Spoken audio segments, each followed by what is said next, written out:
નમસ્કાર વિદ્યાર્થી મિત્રો, ફરી એક વખત આપ સૌ વિદ્યાર્થી મિત્રોનું ઓનલાઈન એજ્યુકેશનની અંદર હાર્દિક સ્વાગત છે। दोस्तों, जिंदगी हल्की महसूस होगी अगर दूसरों से कम उम्मीद रखे और खुद पर ज्यादा भरोसा रखे। अर्थात दोस्तों, આપણે આપણા જીવનની અંદર બીજા ઉપર આધાર રાખવા કરતા પોતાના કોન્ફિડન્સ, પોતાના ઉપર આત્મવિશ્વાસ વધારે જો કેળવવામાં આવે તો આપણી લાઈફ જે છે એનો ભાર હળવો થઈ જાય છે।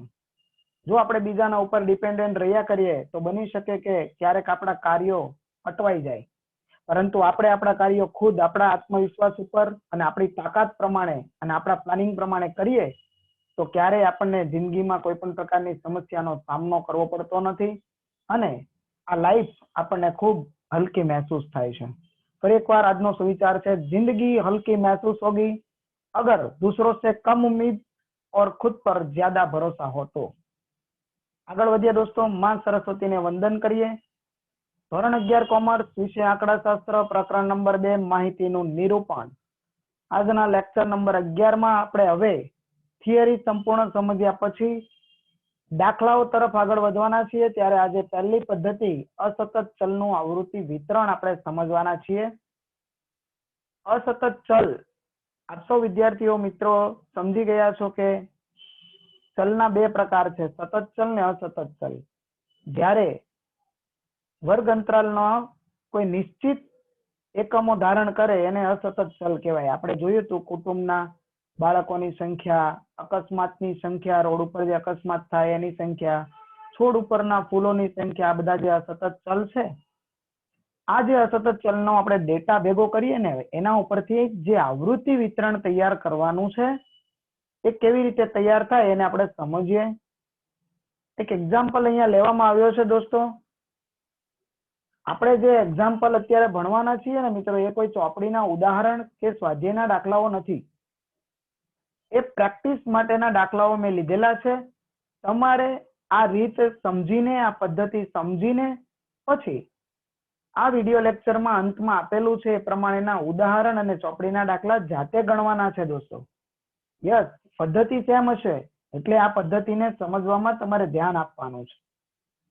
કોઈ એક શહેરમાં जून 2014 दरमियान नोंधायेला अकस्मातनी संख्या नीचे मुजब हती। योग्य आवृत्ति वितरण तैयार करो। अहींया केटलीक संख्याओ आपवामां आवी छे। ए जून 2014 એટલે 14 ના વર્ષના જૂન મહિનામાં જે એક્સિડન્ટ થયા ને દોસ્તો, જૂન મહિનાના દિવસો કેટલા આવે? 30। તો સ્વાભાવિક છે અહીંયા 30 એ 30 દિવસના આંકડાઓ આપેલા છે। હવે યોગ્ય આવૃત્તિ વિતરણ તૈયાર કરો એટલે આપણે આવૃત્તિ વિતરણના પ્રકારો શીખી ગયા છીએ દોસ્તો। એક અસતત ચલનું આવૃત્તિ વિતરણ અને સતત ચલનું આવૃત્તિ વિતરણ। અહીંયા જુઓ, માહિતી અસતત ચલની આપેલી છે। અકસ્માતની સંખ્યા એ અસતત ચલ છે દોસ્તો। હવે આ જે માહિતી છે એના અવલોકનોમાં જ્યારે આપણે આવૃત્તિ વિતરણ તૈયાર કરવાનું હોય ને તો પહેલી બાબત છે નાનામાં નાની કિંમત કઈ અને મોટામાં મોટી કિંમત કઈ।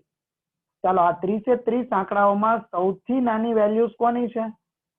યસ, લઘુત્તમ કિંમત છે 0 અને મહત્તમ કિંમત આપણને દેખાય છે 10, એટલે મહત્તમ કિંમત છે 10।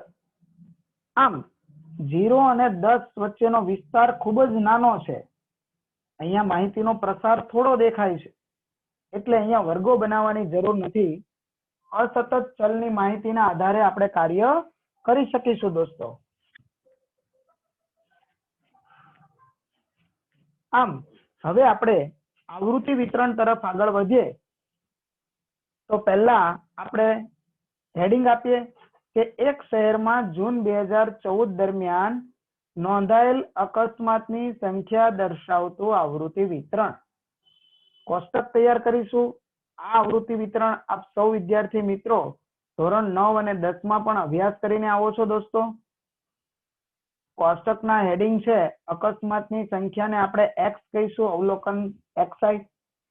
ત્યારબાદ બીજા કોલમમાં આવૃત્તિ ચિહ્નો પાડીશું અને છેલ્લે એ ચિહ્નોની ગણતરી કરીને આપણને આવૃત્તિઓ પ્રાપ્ત થશે। બરાબર દોસ્તો? હવે આપણે જોઈએ કે લઘુત્તમ કિંમત 0 છે અને મહત્તમ 10 છે, તો 0 અને 10 ને આવરી લઈને વચ્ચેના તમામ અવલોકનોને અહીંયા અકસ્માતની કોલમમાં આપણે લખીએ. 0 નો પણ સમાવેશ થવો જોઈએ અને 10 નો પણ સમાવેશ થવો જોઈએ.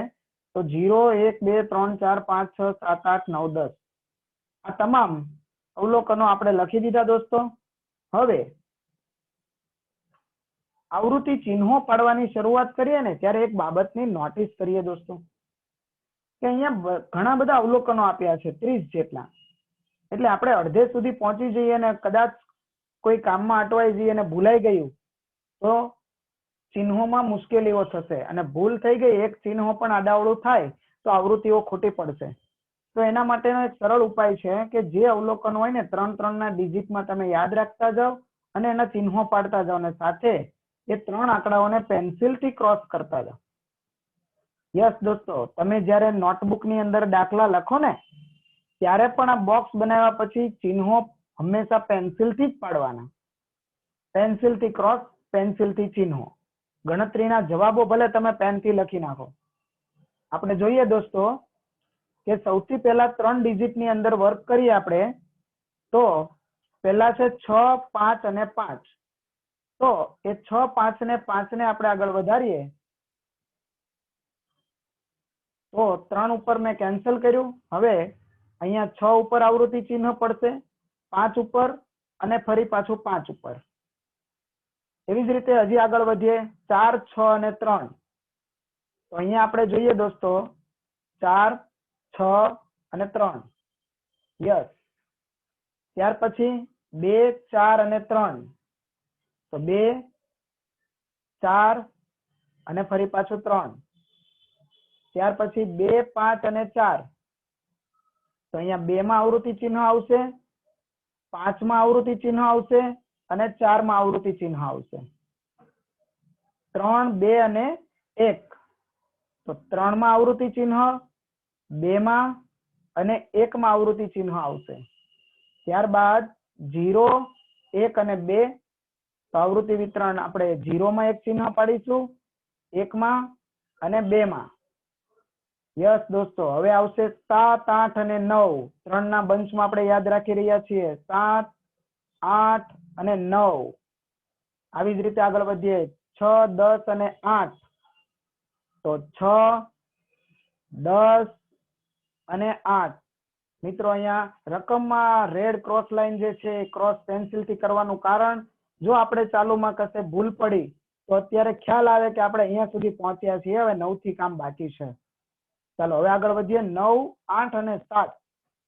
તો આપણે લઈશું આવૃત્તિ ચિહ્ન 9 ઉપર, 8 ઉપર અને 7 ઉપર. યસ. બીજો એક નિયમ તો તમને ખબર જ હશે દોસ્તો.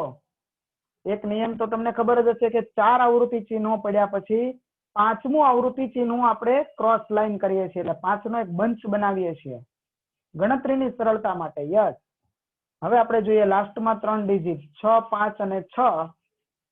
તો અહીંયા આવશે 6, 5 અને 6 માં જુઓ દોસ્તો ક્રોસ લાઈન થશે હવે 5 નો બંચ. યસ, સમજી ગયા. અહીંયા 30 અવલોકનોનું આપણે આવૃત્તિ ચિહ્નો અહીંયા પાડી દીધા છે. હવે આ ચિહ્નોની ગણતરી કરી લઈએ એટલે આપણને આવૃત્તિઓ મળી જશે. પહેલામાં છે 1, અહીંયા 2 ચિહ્નો છે, આમાં 4, 3, 3 ફરી 4. 5 અકસ્માત થયા હોય એવા દિવસો કેટલા તો કે 4. અહીંયા જુઓ એક આખું બંચ છે અને ક્રોસ લાઈન એવું બતાવે છે કે આ 5 નો બંચ છે, એટલે 6 અકસ્માત વાળા દિવસો 5, 2, 7 અકસ્માત વાળા દિવસો કેટલા 2, 8 અકસ્માત વાળા દિવસો 3, છેલ્લે 2 અને 1. આખા મહિનામાં એક દિવસ એવો છે કે જેમાં એક જ દિવસમાં 10 અકસ્માત થયા હોય. અને હવે આ આવૃત્તિઓની સંખ્યા એટલે કે દિવસોની સંખ્યાનો સરવાળો થવો જોઈએ ટોટલ 30. યસ વિદ્યાર્થી મિત્રો, આ સાથે તમારો અહીંયા આવૃત્તિ વિતરણનો આ દાખલો સંપૂર્ણપણે પૂર્ણ થયો. પૂરા 3 માર્ક્સનો આ દાખલો તમને 3 માંથી 3 માર્ક્સ આપી શકે છે. તો આપ સૌ વિદ્યાર્થી મિત્રો સમજી ગયા છો. ફરી એકવાર રકમને સમજો, સમજ્યા પછી એમાં નાનામાં નાની કિંમત અને મોટામાં મોટી કિંમત નક્કી કરો. લઘુત્તમ કિંમત અને મહત્તમ કિંમત નક્કી થઈ ગયા પછી એમાં જો પ્રસાર ખૂબ જ ઓછો હોય એટલે કે 10 નો ગાળો હોય ત્યાં સુધી અવલોકનોની રીતે આપણે આવૃત્તિ વિતરણ તૈયાર કરીશું. આ અવલોકનમાં જે અવલોકન જ્યાં આવતું હોય ત્યાં આવૃત્તિ ચિહ્નો પાડીશું. ચિહ્નો પાડતી વખતે આંકડાઓ ઉપર ક્રોસ લાઈન કરતા જશું 3-3 ના ગેપમાં અને અહીંયા ચિહ્નો પાડતા જશું, જેથી ભૂલ આવવાની શક્યતા 0 થઈ જશે. છેલ્લે આવૃત્તિ ચિહ્નોની ગણતરી કરી અને સરવાળો કરશો એટલે તમને તમારું સ્પષ્ટ આવૃત્તિ વિતરણ તૈયાર થઈ જશે. આમ હવે આ દાખલો આપણો પૂર્ણ થયો. આપ સૌ વિદ્યાર્થીઓ માટે આજનું હોમવર્ક કે પ્રેક્ટિસ વર્ક છે. ટેક્સ્ટ બુકની અંદર માહિતીનું નિરૂપણ પ્રકરણ 2 જેનું પહેલું ઉદાહરણ અને સ્વાધ્યાય 2.1 નો દાખલા નંબર 1 આપ સૌ મિત્રોએ આ પદ્ધતિ પ્રમાણે ગણી લેવાનો છે. સરસ રીતે ગણ્યા પછી તમારે એને નોટબુકમાં તમે જ્યારે દાખલો સરસ રીતે ગણી લો ત્યાર પછી આ કઈ પદ્ધતિ છે અને મગજમાં પણ વ્યવસ્થિત રીતે સેવ કરી લેવાનું છે. મને ચોક્કસ વિશ્વાસ છે કે તમે આ કાર્ય કરી શકશો. Yes, you can do it. આવતીકાલે દોસ્તો ફરી મળીશું. Thank you very much.